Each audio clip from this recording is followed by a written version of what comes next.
Alat pembayaran internasional adalah metode atau instrumen yang digunakan untuk menyelesaikan transaksi keuangan antar negara.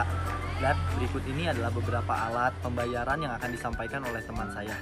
Pengertian neraca perdagangan. Neraca perdagangan atau balance of trade adalah selisih antara nilai ekspor dan impor suatu negara selama periode tertentu. Neraca ini menjadi komponen terbesar dari negara pembayaran. Balance of payment. Suatu negara yang umumnya digunakan untuk mengukur seluruh transaksi internasional.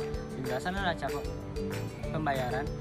Neraca balance of payment (BOP) adalah catatan yang dilakukan oleh sistematik atas keseluruhan transaksi ekonomi yang dilakukan oleh suatu negara dengan negara lain, yang berupa perdagangan barang dan jasa, transfer keuangan, dan moneter antara penduduk Indonesia dengan penduduk negara lain selama satu periode tertentu.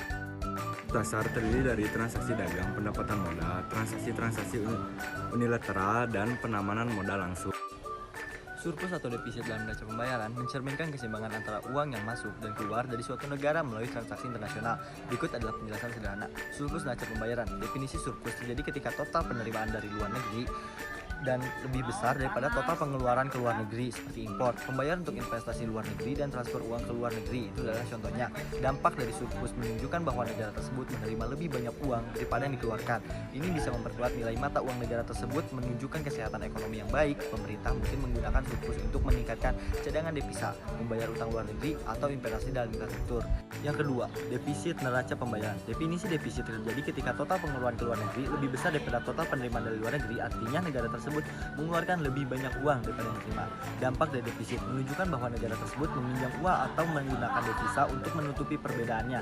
Ini bisa melemahkan nilai mata uang negara tersebut, menunjukkan potensi masalah ekonomi. Pemerintah mungkin perlu mengambil langkah-langkah untuk mengurangi defisit, seperti meningkatkan ekspor, mengurangi impor, atau menarik investasi asing.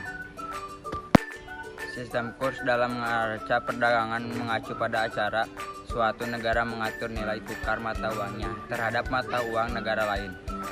Sistem ini penting karena mengaruhi harga ekspor dan impor, yang pada gilirannya berdampak pada neraca perdagangan suatu negara.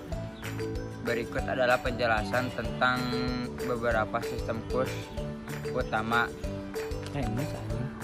1. Letter of credit atau LC. Surat kredit adalah jaminan dari bank pembeli bahwa pembayaran akan dilakukan setelah penjual menyerahkan dokumen yang membuktikan pengiriman barang sesuai dengan syarat yang disepakati. L of credit memberikan keamanan bagi kedua pihak dalam interaksi internasional. 2. Bill of exchange. Vessel adalah instrumen keuangan yang memerintahkan pihak tertentu untuk pembayaran sejumlah uang tertentu kepada pihak lain pada waktu yang ditentukan. Vessel sering digunakan dalam perdagangan internasional sebagai alat pembayaran. 3. Telegraphic transfer. Transfer telegrafik adalah transfer uang elektronik antara bank di negara yang berbeda. Ini adalah metode yang cepat dan aman untuk mengirim pembayaran internasional.